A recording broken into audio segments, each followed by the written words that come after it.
The letter had been folded and unfolded so many times. The creases had gone soft as worn cotton. He kept it in his shirt pocket. Left side over the heart, not sentimental, just practical. It was the only pocket without a hole. 6 months of carrying it. 6 months of reading the same words in the same order and arriving at the same place. A place that was not resolution, not closure, not any of the words people use when they want something complicated to sound simple. Just a direction, north 90 miles. A tournament he had not entered in 36 years. A man who had spent 3 decades behind a desk making decisions in 4 minutes that cost other men everything. And 42 targets through 42 acres of Oregon timber, 1 arrow each, no second chances. He took the bow off the nail beside the kitchen door. The bow he had built with his own hands in 1972 when he came home from a war and needed something to do with himself that wasn't grief. He walked out into the dark field, knocked the first arrow of the day. Some debts, he had learned, do not expire. Some arrows never miss.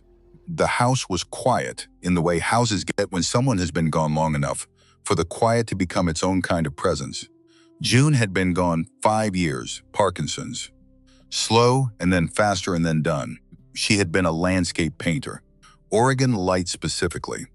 The kind that came through clouds in long shafts and landed on fields in ways that made you stop your car on the shoulder and just look. Her studio was the back room, brushes still in the jar, bristles down. The way she left them the last morning, she was well enough to work. Garrett dusted that room every Sunday. He did not paint, he did not move anything. He just kept the dust off, because keeping the dust off was something he could do. The longbow hung on a nail beside the kitchen door, not displayed. Not mounted on any plaque or bracket or shadow box. Just hanging there the way a coat hangs, like it might be needed before noon. Like it was part of the architecture of the house the same way the door was, or the nail, or the man who put both of them there, Osage orange and black locust. Self-laminated in 1972, he was 24 and newly done with the Marine Corps and needed something to occupy his hands that wasn't war. 68 pounds of draw weight, no sights, no stabilizer, no mechanical release, no cams, no wheels, just a single curved piece of wood strung with Dacron. 52 years old and still true. He took it down every morning, put it back every evening, like other men put on a watch. Backfield stretched 50 yards to a straw bale target. Grass had worn away between the porch and the bale into a path 3 feet wide.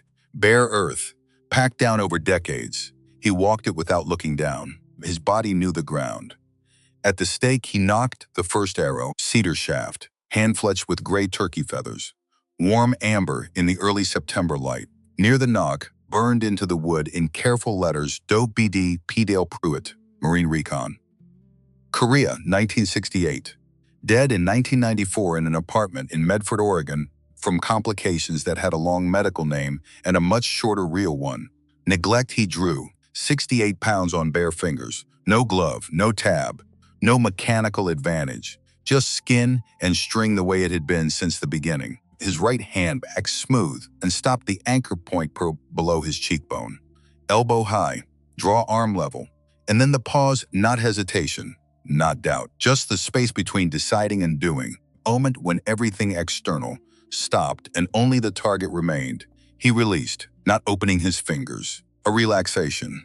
The string slipping free the way, water leaves a cupped hand. The arrow flew. The bale received it in the center. 12 ring. He lowered the bow. Did not look at where the arrow landed. He already knew. He thought about Dale. He thought about a VA office at Fort Lewis in the winter of 1987. He thought about a man behind a desk who had reviewed Dale's file in 4 minutes and signed the letter with the same hand he used to sign everything else. Routine, unremarkable, forgettable. H. Pritchett, benefits officer. He thought about what 4 minutes had cost a man who once carried 6 others home. It was Sawyer who had started this. 16 years old, riding his bike past the property on a Saturday in April. He had stopped at the fence because curiosity at 16 does not wait for permission. Does that thing actually work? Garrett looked at him over his shoulder, then knocked another arrow. Shot. 12 ring at 50 yards, Sawyer said.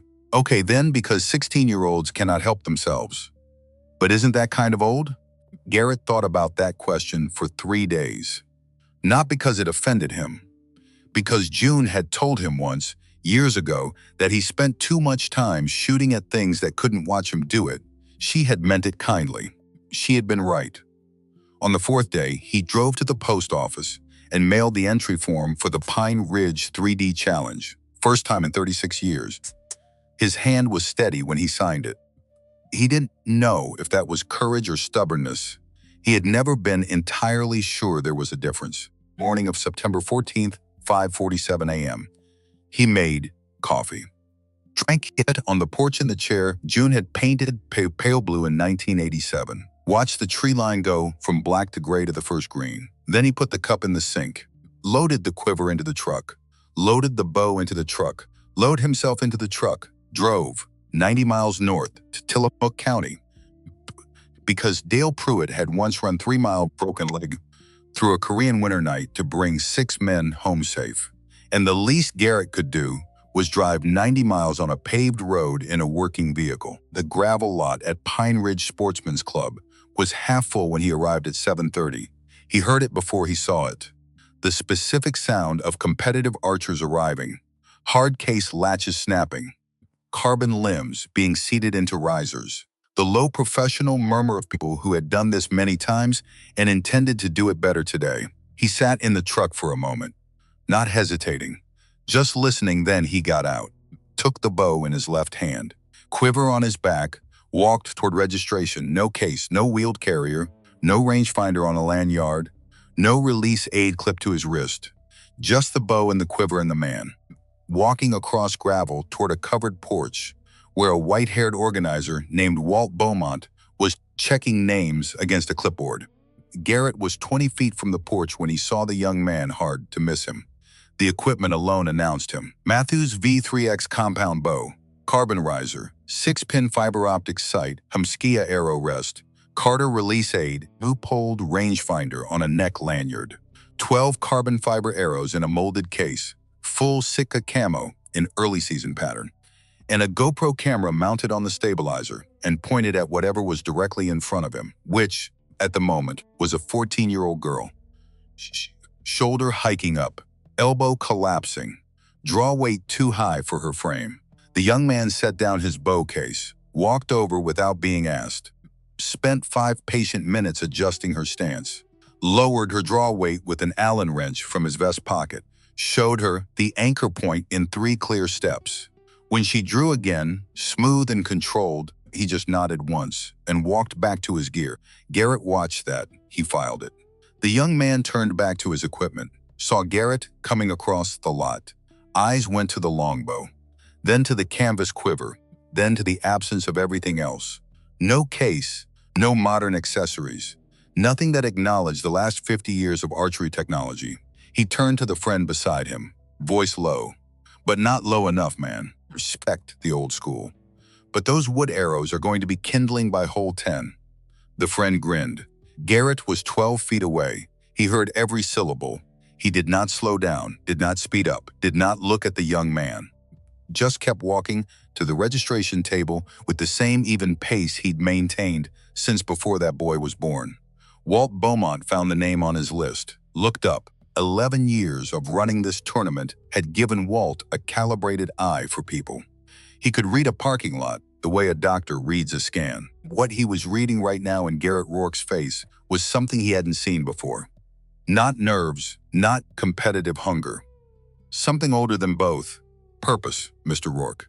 Good luck out there. Garrett took the competitor number, appreciate it. He walked toward the staging area. Walt watched him go. Then looked toward the sworn statement booth behind the main building, the one the VA Inspector General's office had asked to set up 3 weeks ago, quietly, as part of an ongoing investigation, the one that had been padlocked since 6 that morning. Walt had called it a technical issue when people asked. He was beginning to dislike the taste of those words. The young man's name was Decker Ashworth. Garrett learned this from him competitor number and from the way the friend said it. Deck, come on, Deck, The ease of men who have been friends long enough that names become sounds. Decker was 32. 5 years shooting compound. On a right day, very good. Today was shaping up to be a right day. He knew it in his hands the way experienced shooters know. Early, before the first arrow flies. Garrett's group of 4. Himself, Decker, a construction worker from Eugene named Brennan Okafor, who shot a Matthews compound and had the hands to match, and a woman named Nora Calloway. Nora was 44. She carried a recurved bow she had built herself from a kit over one winter. Traditional archer, 12 years of practice. She moved with the particular stillness of someone who had learned patience through failure, through starting over, through paying close attention to what wasn't working until it finally started to. She had also, though Garrett did not yet know this, spent the last 8 months building a file on Pine Ridge's charitable finances. And the man who controlled them, she recognized Garrett's name the moment she saw it on the registration list. She had been waiting for him. She caught him at the edge of the staging area before the groups moved out. Mr. Rourke, level voice, quiet. The voice of someone who had learned not to rush. "You're here about Dale Pruitt," he studied her. "Are you? 8 months investigating Pine Ridge's finances. I know about the claim. I know about Pritchett." A pause. "The sworn statement booth is padlocked. Pritchett called it a technical issue this morning. I know what's your plan." He looked out at the course. At the first orange flag visible at the edge of the timber, 42 targets through 42 acres of mixed Douglas fir and pine. "Shoot," he said. "That's it?" "Winner speaks," said 145. "Media present." She looked at him. "Bring your notebook," he said. He picked up the quiver and walked toward target 1. After 1 second, she followed. The tournament briefing took 6 minutes. 42 targets. Life-size foam animals set at unknown distances. 1 arrow per target. No pacing off yardage. No second chances. 12 points for the vital zone. 10 for the kill zone. 8 for body. Score: 504 points in 11 years of Ridge. No one had shot a perfect round. Now toward 1 was a foam white-tailed deer in a clearing. Garrett estimated 28 yards. Decker stepped up first. 6-pin sight, mechanical release. He ran his pre-shot routine and hit the 10 ring. Just outside center. Clean and textbook. Brennan, 8 ring. He said something under his breath. Nora, 10 ring. Smooth recurved draw. Garrett stepped to the stake and stood there. 6 seconds, did not estimate yardage. Did not adjust anything. He simply stood and looked at the target the way a man looks at something he has already decided about. Then he drew. 68 pounds held on bare fingers, with no let-off, no assist. Right hand came under his cheekbone, elbow high, draw arm level. The pause, realize the cedar arrow buried itself in the 12 ring, dead center. Vital zone, like he had simply decided where it would go, and sent it there. Decker stared at the target, looked at Garrett, looked at the bow, checked his GoPro to make sure it had caught that. It had. He didn't say anything. Target 2. Turkey set at an odd angle. Decker, 10. Brennan, 8. Nora, 8. Garrett, 12. Target 3. Black bear quartering away. Decker's 12. Good shot. Brennan, 10. Nora, 10. Garrett, 12. 4.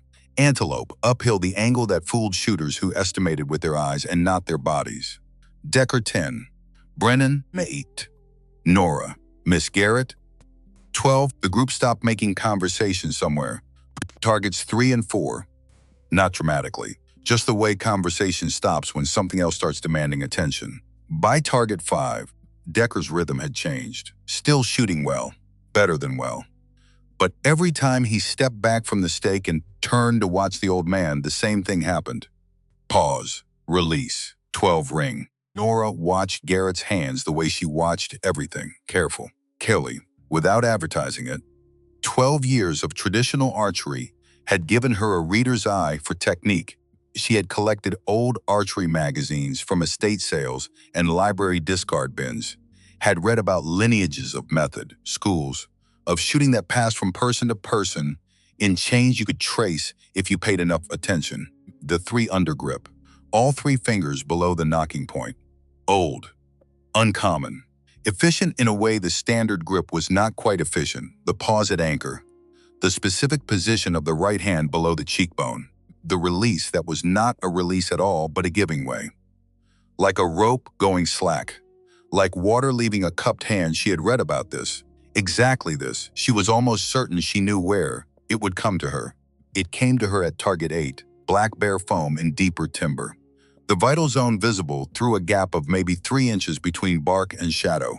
Decker made the sound call, body shot, 8 points. Brennan, 8. Nora, 8. Garrett walked to the stake. Angled his body slightly left. Found something with his eyes that the others had not found. A line through the timber that didn't look like a line until you were standing in exactly the right place. Tree trunk stopped being an obstacle, became a frame. Drew paused, released the cedar arrow, flew through 3 inches of space and buried itself in the 12 ring, exactly where a shot should go on a living animal. Nobody spoke. Decker looked at the target, at Garrett. Back at the target, Brennan was staring at the arrow still vibrating in the foam. Nora had one hand pressed against her sternum, like something had surprised her chest before her mind caught up. And then it came to her, Field Archery magazine, a profile of a Marine scout who had competed in the NFAA National Championships. A man from the Pacific Northwest who shot barebow. Article described a method taught by a gunnery sergeant named Lyle Hardwick, who had learned it from a Cherokee hunting guide in North Carolina. And the release. 2 paragraphs on the release. Not an opening of the fingers, a relaxation. The string slipping free like water. She had read that article so many times the spine of her copy was cracked in 3 places. Between targets 8 and 9, she fell into step beside Garrett. Hardwick method, she said quietly. He looked at her, 1974 Field Archery magazine. NFAA championships. Gunnery sergeant named Hardwick taught him. Lyle Hardwick, Garrett said, Korea, 68. He said the method was older than the man who taught him, and the man was just keeping it moving. He kept walking, and now you're keeping it moving. She said. Something shifted in his expression. Ghost of something that had once been a smile. Just the place where one used to be. Trying to, he said. Then Harlan Pritchett appeared. He had not been at registration. Garrett had noticed the absence and filed it. Now he was standing near 13, hands in the pockets of a Pine Ridge jacket, watching the groups move through. Gray-haired, broad-shouldered, 61 years old, carrying it well. The way men carry years that have been comfortable and uncontested. He saw Garrett, and something moved in his face. Fast, controlled. Kind of think a person is specifically watching for it would miss entirely. Garrett caught it. He did not react. He stepped to the stake. Drew paused, released, 12 ring. He lowered the bow, did not look at Pritchett. Between 13 and 14, Nora came alongside. Booth is still padlocked, I know. The physical lock is a padlock, not electronic. Technical issues don't apply to padlocks, no. Walt has the second key. I know. Winner speaks at 1:45. 5 minutes. I need 5 minutes. You need to win first. Yes. She looked at the scorecard in her jacket pocket. Garrett's column. 12. 12, 12, 12, 12, 12, 12, 12, 12, 12, 12, 12, 13 targets. Every single one. She said nothing more, neither did he. The trees overhead let one long shaft of September light through. It landed on the path between them and moved on. Decker was doing math. He was a numbers man dressed in camo. Follower counts, engagement rates, draw weight to arrow speed ratios. He calculated the way other people breathed. The numbers were not adding up. By target 15, he had shot 3 12s, 2 10s. Career performance. On any other day, this would be the story, the content. The proof, today it felt like background, because every time he stepped back and turned to watch, threat, pause, release, 12 ring, the cedar arrow in the same foam animal alongside his carbon shaft. His arrow worth $11 and 47 years of technology. Garrett's arrow worth maybe $1.50 if you counted the turkey feathers, both in the 12 ring. Tinnell, Decker's brain, not the composed content creator version. The other one, okay, so what is happening? He has no sight. He has no range finder. He has no let-off. He has a piece of wood and 3 fingers, and he is hitting the 12 ring of every target on this course. And I have spent $3,000 on equipment, and I am hitting the 12 ring of most targets on this course. And those are not the same thing. Those are not anywhere near the same thing. He stopped checking his GoPro around target 16. He didn't turn it off. He just stopped checking it. Stopped thinking about the 31,000 people watching. Stopped thinking about whether the light was right or the angle was good. Just watched. Between 22 and 23, Decker came up beside Garrett, not with the easy confidence he'd worn all morning like a second jacket, just walking next to him. Korea, he said. Garrett glanced at him. The DMZ, 68. You couldn't fire without command authorization. Sometimes that took hours, so what did you do? When you needed to be quiet, Garrett walked. 3 steps. 4. The trees thickened overhead, and the light went from gold to green. We found other ways, Garrett said, and that was all. But Decker heard what was underneath it, and he was quiet for the rest of the walk to 23, which was unprecedented. Walt Beaumont appeared between targets 23 and 24. He came to find Nora at the edge of the course, walked with the deliberate pace of a man who has made a decision and is still working out if it's the right one. Ms. Calloway, I've been running this tournament for 11 years. I've signed every financial report that went out under Pine Ridge's name. I know. Pritchett prepared them. I know that, too. Walt looked at his clipboard, then at nothing. The look of a man doing arithmetic on things that aren't numbers. I called the VA Inspector General's office 20 minutes ago, he said. There is no procedural hold on the booth. The hold came from Pritchett. Nora held very still. Walt put his hand in his jacket pocket, closed it around something small. A key. Booth opens at 1:30, he said. Before the ceremony, he walked back toward the clubhouse. Nora stood in the trees for 3 seconds, then went quickly to find Garrett. Booth opens at 1:30. Walt has the key. He called the investigator's office directly. Garrett kept walking. The investigator can take your statement before the ceremony. You may not need the microphone for the legal record. Garrett stopped. He turned to look at her fully, which he did rarely. When he did, it carried weight. The legal record isn't all I came for, he said. She understood. She did not argue. And keep shooting, she said. That's the plan. By target 28, Decker had stopped performing, not consciously. Just somewhere between the Korean darkness, Garrett had implied, and the cedar arrows that kept finding the 12 ring, something in him had shifted from competitor to witness. He walked beside Garrett between 27 and 28. The initials on the arrows, he said. DP. Garrett glanced at him. Dale Pruitt? A moment. Dale Pruitt, Garrett confirmed. Who was he? They walked. A shaft of afternoon light fell across the path between them. Best pointman I ever served with. Moved through terrain like it was speaking to him. South Carolina low country. Brought those instincts to Korea, and they saved 6 lives, including mine, on a night in November 1968. What happened? 6 of us in a sector we weren't supposed to be in after dark. No firearms. Any gunshot was an international incident. Rules of engagement, so we found another way. Dale moved us through.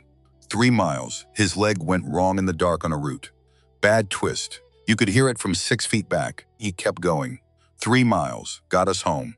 Didn't mention the leg until we were inside the wire. Silence, the injury never fully healed. By 87, it was chronic, significant disability. He filed his claim at Fort Lewis. I went with him. A pause. I watched the benefits officer review his file in 4 minutes. The denial letter came 2 weeks later. Insufficient documentation of service-connected injury. Pritchett, 24 years old, and new to his desk a beat. I wrote letters, filed reports. Nothing moved. Dale stopped trying. He lived another 7 years in pain that could have been managed. Died in 94. They reached target 28. And Pritchett went on to a career, Garrett said, and eventually to this. 11 years running a charity in veterans' names. With some of the money going somewhere else, he stepped to the stake. What can I do? Decker said. Garrett stopped, looked at him. Really looked, the same way he'd been looked at in the parking lot, except in reverse. Shoot your best round, he said. Don't give me anything I didn't earn. That seems like not enough. It's what Dale would have wanted. A fair field. He knocked the arrow. Drew released, 12 ring. Decker stood there. Then followed toward 29. Because what else do you do when a 76-year-old man who has been carrying something for 37 years asks you to just shoot your best and let him earn the rest? You follow, you shoot your best, and you hope it's enough to make the thing mean something. Target 29, 30, 31, 12, 12, 12. The group had gone quiet in a way different from the quiet of concentration. This was the quiet of witnessing. Brennan Okafor had stopped counting his own score somewhere around 28. Just watched, because something was happening that wasn't about individual scores anymore. Something you would tell people about later. At dinner, in the parking lot, someone would say, "Were you in group 4?" And you would say yes. And they would say, "Did you see?" And you wouldn't need to answer. Because yes, obviously yes. Pritchett made his move at target 32. A course marshal appeared, approached Walt, said something Garrett couldn't hear. Walt's face changed. He walked to the group, "Mr. Rourke. Need to verify your arrow specifications." Walt said it calmly, but something behind his eyes said, "I know what this is. I'm handling it." Garrett handed Walt an arrow without comment. Walt measured it, wrote something down. "Handed it back, regulation," Walt said. To the marshal, to the air, to wherever Pritchett was listening. Mr. Rourke continues, then target 39, the one they would all remember. Black bear foam, 40 yards into the densest section of timber. Quartering away, ponderosa pine trunk directly between the shooting stake and the vital zone. The vital zone visible through a gap of maybe 2.5 inches. Brennan, body shot, 8 points. Smart Decker studied that gap for a long time. Chose the body. 8 points, the right call. Nora aimed for the vital, missed 0. Garrett stepped to the stake, 10 seconds. The longest pause of the day. His head moved. Small, left, then slightly left again. Body finding a line that did not exist from any previous position. The ponderosa trunk stopped being a wall, became a frame. He drew. Nobody breathed. Not Decker, not Brennan, not Nora, not the course marshal standing 20 feet back. The stillness in that clearing was the kind of stillness the body recognizes before the mind does. Something is happening. Pay attention. The cedar arrow flew through 2.5 inches of space, landed in the 12 ring. Exact vital zone. The sound it made going into the foam was the only sound for a long moment. Then nothing. Because there were no words, Decker's mouth had done something it hadn't done since he was about 9 years old. Hung open. Brennan had his hand over his eyes. Nora had both hands pressed flat against her sternum. The course marshal had forgotten to call anything in. Garrett turned from the target and walked toward target 40. Like the arrow was still, exactly where he decided it was going to go, because it was. Target 40, 12 ring target 41, uphill elk, steep angle. Decker calculated carefully, executed. 12 ring Garrett. T. Brennan put his scorecard in his back pocket and said quietly, to no one and everyone, "I just want to watch," which was honest, and everyone understood. Then target 42, the optional target. A steel gong 10 inch up, hanging from a chain between 2 posts. Unknown distance, set past a slight rise in the ground. A small sign at the stake. Call your distance before shooting. Hit the gong. Score 12 points, miss, score 0. Optional. Brennan skipped it. Personal best, not ending it with 0. Reasonable. Nora stepped to the stake, looked at the gong, made a calculation. 44, she said. Drew released, hit a post. 0. She shook her head, not like someone who had failed, like someone who had tried, which was different. Decker walked to the stake. The gong hung motionless in the still afternoon air. He looked at it for a long time. 46, he said. Drew. Released. The arrow flew past the left side of the gong. 0. He turned back. 478 points. Career best by 11 points. Would have won Pine Ridge in any of the previous 10 years. He looked at Garrett. Garrett was walking to the stake. Nora came alongside. Quiet. You need this 12 to win. I know. You need to win to speak. I know. Garrett stood at the stake, and before he drew, he spoke. Not to the crowd. Not to the gong. To the clearing. To the air. Dole Pruitt carried 6 men home, he said. He asked for nothing afterward except what was owed. He reached into the quiver, took out the arrow DP near the knock. Small letters. Careful hand. He knocked it. 51 yards, he said. And drew. 68 pounds on bare fingers. For the 42nd time in one day, the pause, 8 seconds of it, the clearing holding its breath, the gong perfectly still reless. The gong rang like a bell, struck by something that had been in transit for 37 years and had finally, arrived. The sound cut through the timber, clean and sharp and unmistakable. It rang. Then it began to fade. Gong swung gently on his chain. Small motion. Sound done. The fact of it permanent. Nobody moved Decker's hands at his sides. Not on his bow, not on his phone, not on the GoPro. Just at his sides. Eyes on the gong, still swinging. Nora had both hands pressed against her sternum. Brennan had his hand over his eyes. Garrett lowered the bow. He looked at the ground for a moment, at the roots and the moss and the ordinary Oregon dirt of an ordinary forest that had just held something that was not ordinary. Then he looked up and he walked back toward the path. Final score, 480 points, 2 points clear of Decker Ashworth. Winner. The group followed him in silence, all 4 of them, walking through the timber toward the clubhouse. The light now fully afternoon. Decker walked at the back. He was thinking about a parking lot home, about the moment he had looked at a canvas quiver and a wooden bow and made a decision about what they meant. He had been wrong, not about the equipment, about what the equipment said about the man holding it, which were not the same mistake, but they were related. Walt Beaumont had the scorecard. He ran the calculator twice, not because he doubted the math, because he needed the moment. Because 11 years, and he had never seen a column that looked like this. 42 targets, 480 points, 35 consecutive 12s from target 8 forward.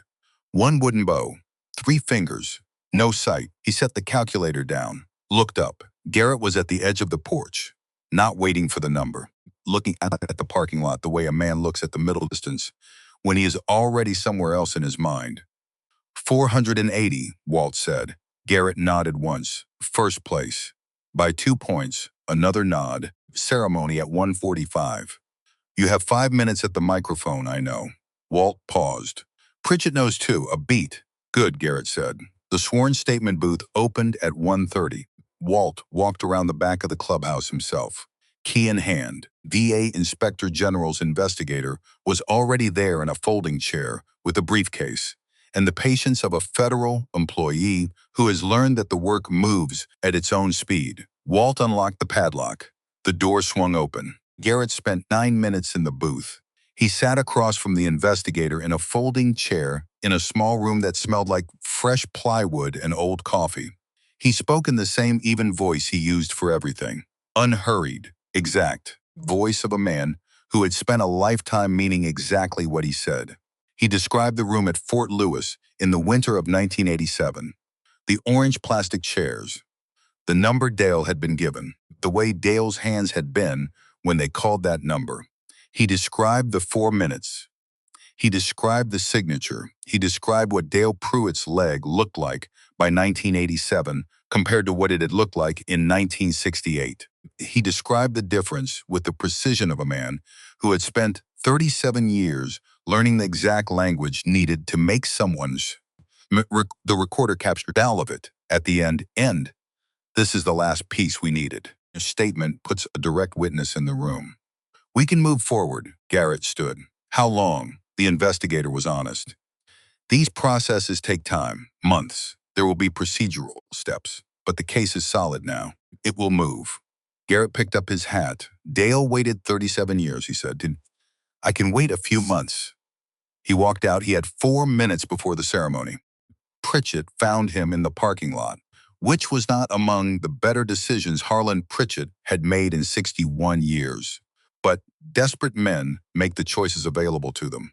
He came around the side of the building quickly, not quite running. Jacket still buttoned, hair still in order. But something behind his eyes had come undone, the particular unraveling of a man who has spent a career building a version of himself and has just watched the first load-bearing wall crack. Rourke, Garrett stopped, turned, waited. You made your statement, Pritchett said. I did.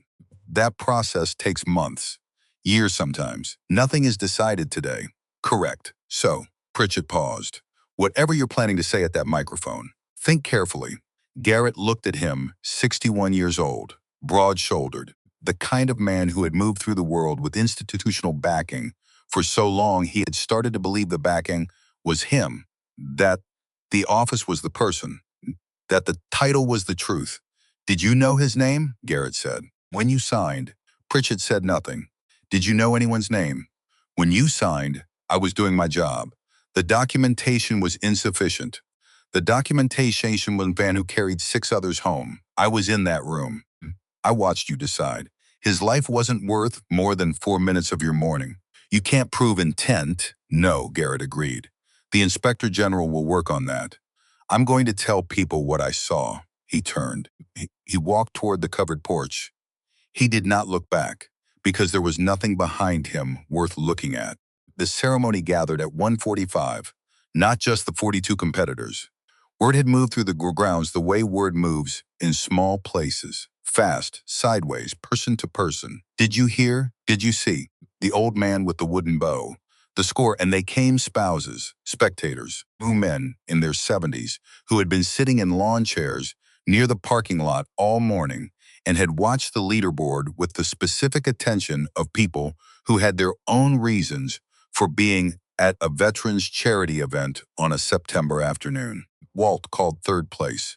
Applause genuine and warm. He called 2nd, Decker Ashworth, who walked to the front and shook false Walt's hand. Twant turned to face the crowd with the particular expression of a man who is genuinely pleased and genuinely humbled simultaneously and has not yet sorted out which feeling is in charge. He caught Garrett's eye across the porch, nodded. Just that Walt called 1st place, Garrett Rourke. Cottage Grove, Oregon. The applause started with the people who had been on the course, then spread to those who'd heard the story secondhand, then spread further to people who did not know the whole story but could feel the shape of it. Not the applause of a competition concluded, the applause of people who understand that something has happened, something real, something that will not unhappen just because the afternoon moves on. Garrett walked to the front, same canvas hat, same wool plaid shirt, same boots. He looked exactly as he had looked at 7:30 that morning when he walked across this gravel lot with a wooden bow and a letter in his shirt pocket. He shook Walt's hand, accepted the envelope and the plaque. The plaque was lighter than he expected. He held it in both hands. Walt did not step back from the microphone. I want to say one thing before Mr. Rourke speaks. He looked at Garrett. With his permission, Garrett gave a small nod. The nod said he would rather not. The nod also said he would not stop it. I have been running this tournament for 11 years, Walt said. I have signed every financial report that went out under Pine Ridge's name. I signed documents I should have read more carefully. I am not going to be careless again. The VA Inspector General's office is on these grounds today. I have given them 11 years of financial records. And I want the people in this crowd to know that the sworn statement booth behind this building is open and will remain open. He stepped back. He gestured to the microphone. Garrett stood at it. He found Pritchett in the crowd, near the back, still buttoned up, but the eyes were doing something they had not done in a very long time. They were afraid. He looked at the crowd, at Nora with her notebook, at Decker on the right side of the porch, the GoPro's red light like a almond. He cleared his throat. My name is Garrett Rourke, Staff Sergeant, United States Marine Corps, Force Recon. I served from 1967 to 1976. I live in Cottage Grove, Oregon. I built my bow in 1972, and I have not missed a morning since. The porch was very quiet. I came here today to win a tournament. I did. I'm grateful for that. Grateful to Walt for running an honest competition. Grateful to my group for shooting their best and making me earn every point. A pause. But that's not the whole reason I came. He let that sit. Dale Pruitt served with me from 1967 to about 1970. Force Recon. He was the best pointman I ever watched work. He moved through terrain like it was speaking to him. In November 1968, his skill and his body got 6 men home through a night I will not describe in detail. Because some things belong to the men who lived them. He paused. What I will say is that Dale paid for that night for the rest of his life. His leg. The injury never properly healed. In 1987, he filed a Veterans Administration disability claim at Fort Lewis. He sat in a waiting room. He waited for his number. His claim was reviewed in 4 minutes. He looked at the crowd, 4 minutes. The denial letter said, insufficient documentation of service-connected injury. A sound moved through the crowd. Not a word. A sound. The kind that comes from a group of people when something lands in the chest before the brain has finished processing it. I was in that room. I watched the benefits officer sign the denial. His name was Harlan Pritchett. Mr. Pritchett is standing in this crowd today. He did not point, did not look toward the back. I wrote letters after that. Filed reports. Nothing moved. Dale stopped filing, lived 7 more years in pain that could have been managed. He died in 1994. Garrett looked down at the plaque in his hands. I carry arrows with Dale's initials burned near the knock. DP. I made them myself. I shot them today. The arrow that hit the final gong was one of his. I want him to have that shot. He earned it. The woman standing beside Brennan Okafor was crying. She had never met Dale Pruitt. She had come today because her son shot compound, and she liked to watch. She was crying anyway, because some stories do not require personal acquaintance. They just require a human heart in working condition. VA Inspector General's Office is conducting a review of claims processed through Fort Lewis benefits between 1985 and 1999. I gave a sworn statement here today. I am the last living direct witness to Dale Pruitt's claim being reviewed. He looked up. I'm not a prosecutor. I'm not a judge. I'm a man with a wooden bow and 37 years of knowing what happened in that room. He set the plaque down on the table. I just wanted to say it somewhere people could hear it. He stepped back from the microphone. The silence lasted 4 seconds. And then the man in his 70s with the Pine Ridge competitor number still pinned to his jacket from 2 years ago started to clap. Marine Corps, 1968 to 1972, had not known Dale Pruitt, had his own reasons for being here. He clapped. His friend beside him clapped, then the rest of the porch. Not clean rhythmic ceremony applause. The kind that builds from separate hands finding each other's tempo. Ragged at first, then unified, then sustained. The kind that means, we heard you, we believe you, we are glad you said it. Garrett received it the way he received everything, without performance, without flinching, just present, in a way he hadn't been quite before. Pritchett left during the applause, turned and walked through the gap between 2 spectators toward the parking lot. He was almost to his car when Walt's voice came from behind him. Harlan. Pritchett stopped. Walt stood at the edge of the lot. Clipboard in one hand, the investigator is still in the booth. He'd like to speak with you. I have nothing to say to him. That's your right. Walt paused. But I've given him 11 years of financial reports. The ones you prepared. The ones I signed. A beat.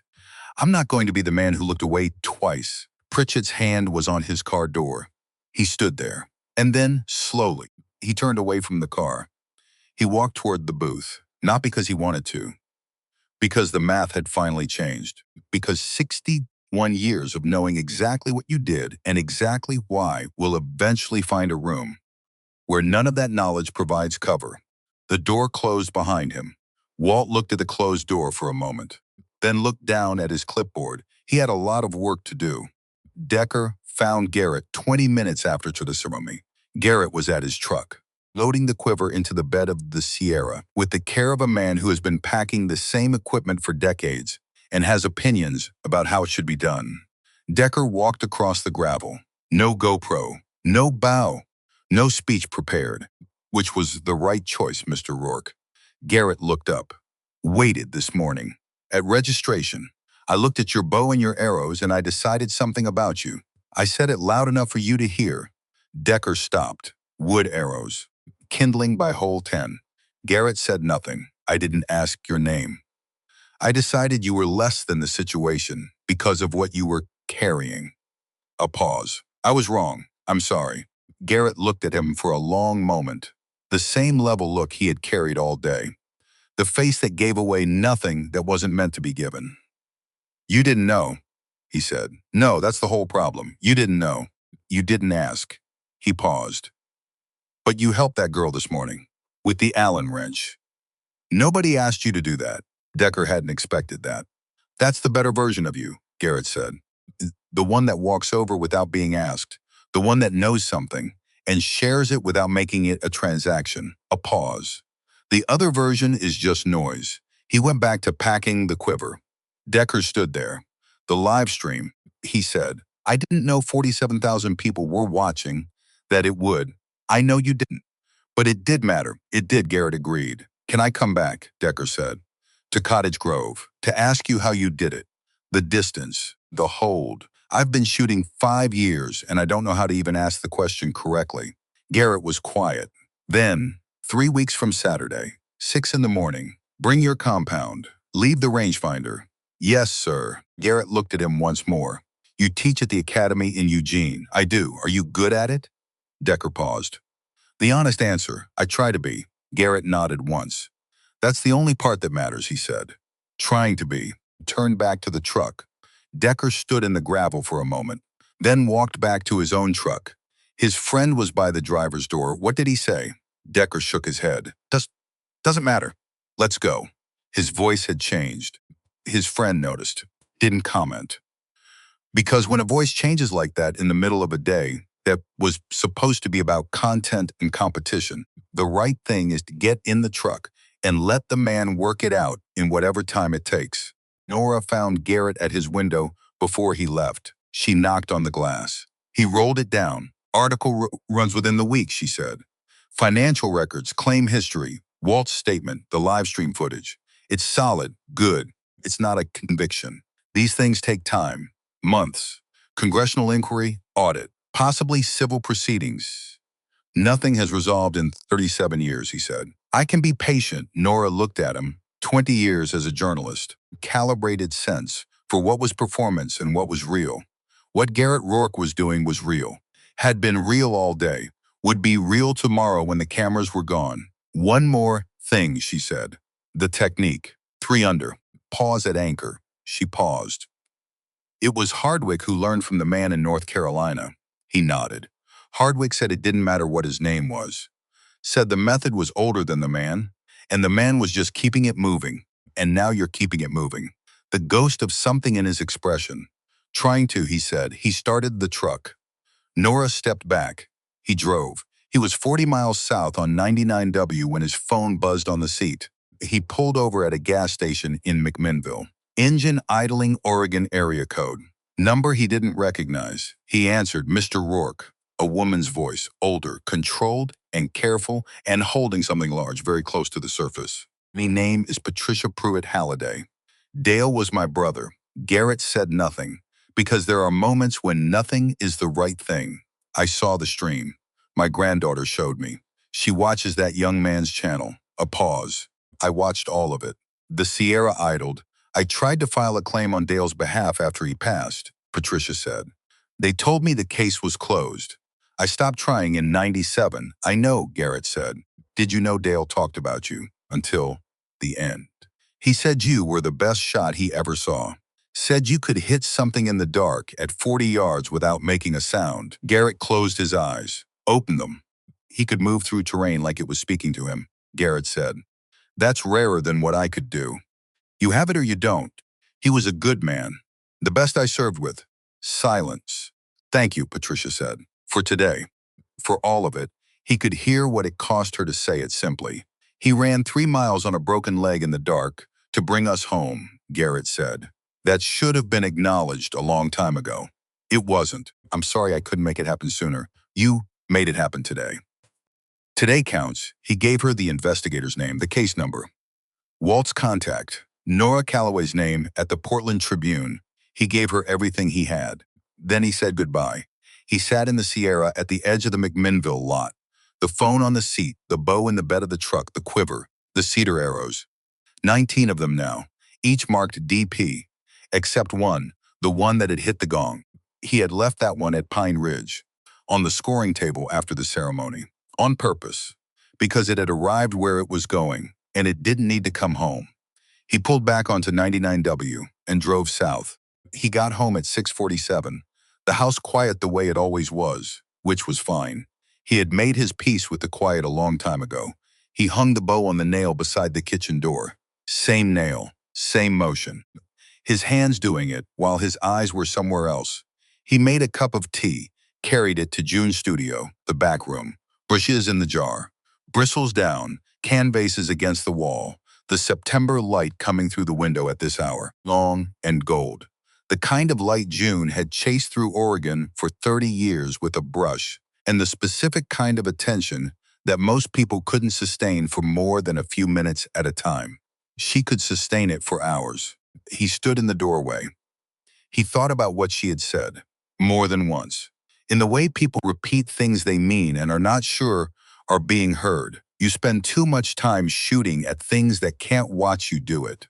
They watched today, he said to the room. He walked to the windowsill. He set the Pine Ridge plaque there, on the sill, over the jar of brushes. In the light, not displayed, not mounted, just placed where she would have seen it if she had still been standing at the easel when he got home. He stood there for a moment. The light held. He drank his tea. He went to bed. 6 weeks after Pine Ridge, Nora's article ran in the Portland Tribune. Front page. The financial discrepancy. The claim history. Walt's testimony. The live stream footage. A photograph of Garrett at the microphone, taken from Decker's stream at the moment he said, "I just wanted to say it somewhere people could hear it." The article did call Pritchett guilty. It was a very good article. It presented what was documented, what was witnessed, what was under review. It let the evidence do what evidence does when someone puts it in careful order and the public can see it. 3 other veterans came forward within 10 days. All denied claims, all with H. Pritchett on the denial letters. Pritchett resigned from all charity and volunteer positions within 2 weeks of publication. Congressional inquiry into VA benefits processing practices opened formally 12 weeks after the article ran. The Pine Ridge audit began 8 weeks after that. None of this happened quickly. None of it resolved in a final act. Move the way institutions move when pushed from outside by people who will not stop pushing. Slowly, with setbacks, with procedural delays, but it moved for the first time in 37 years. It moved in December. VA Inspector General's office issued a preliminary finding on Dale Pruitt's claim. Original determination insufficient.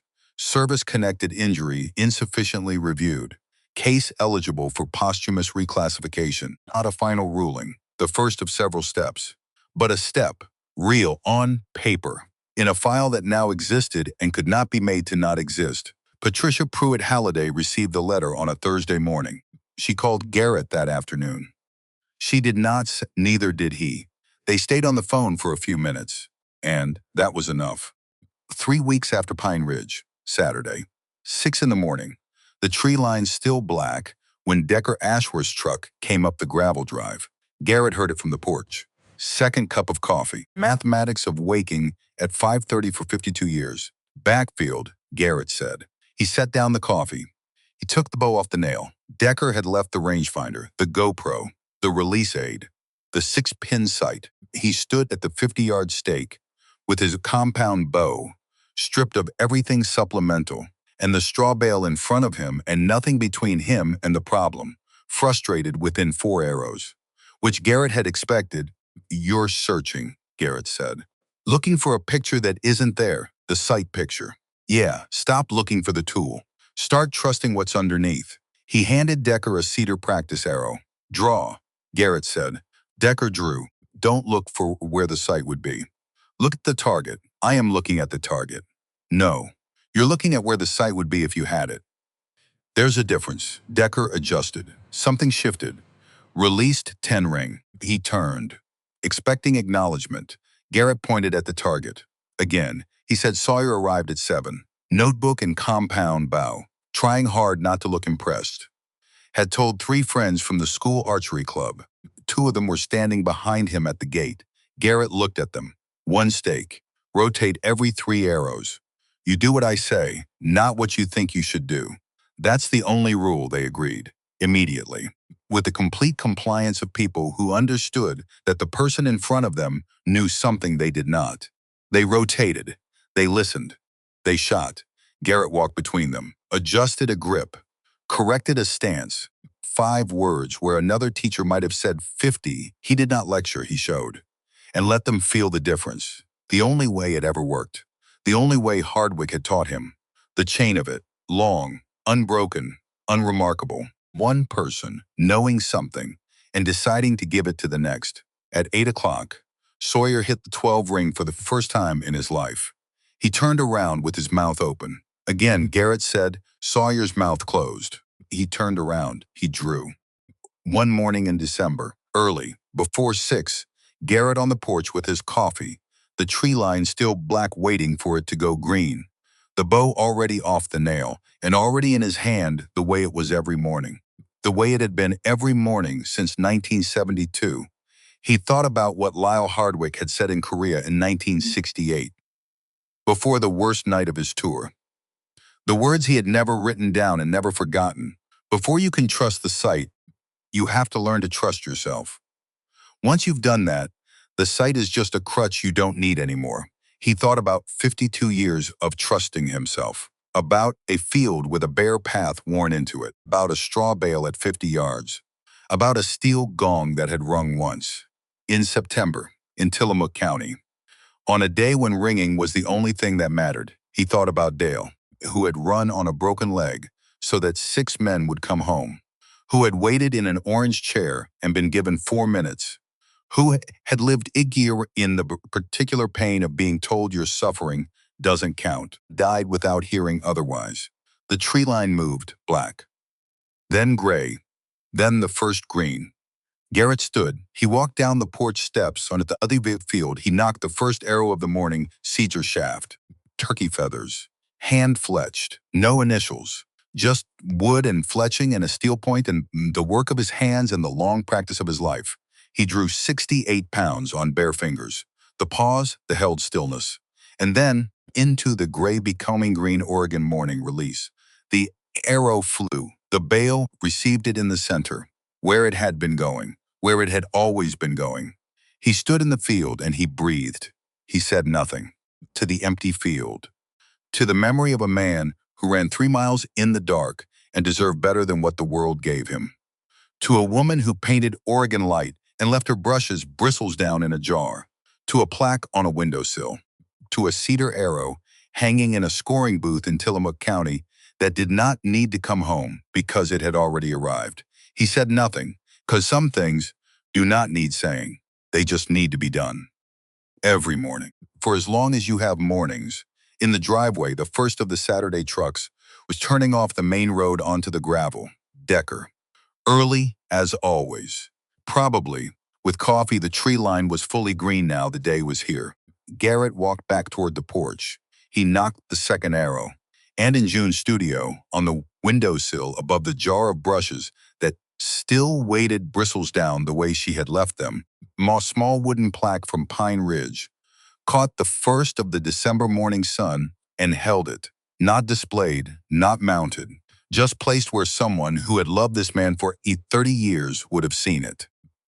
If she had still been standing at the easel, if she had still been here to watch him finally shoot at something that watched back, the field filled with the sound of an arrow, finding exactly where it was always going. The morning continued, the way mornings do, one breath at a time.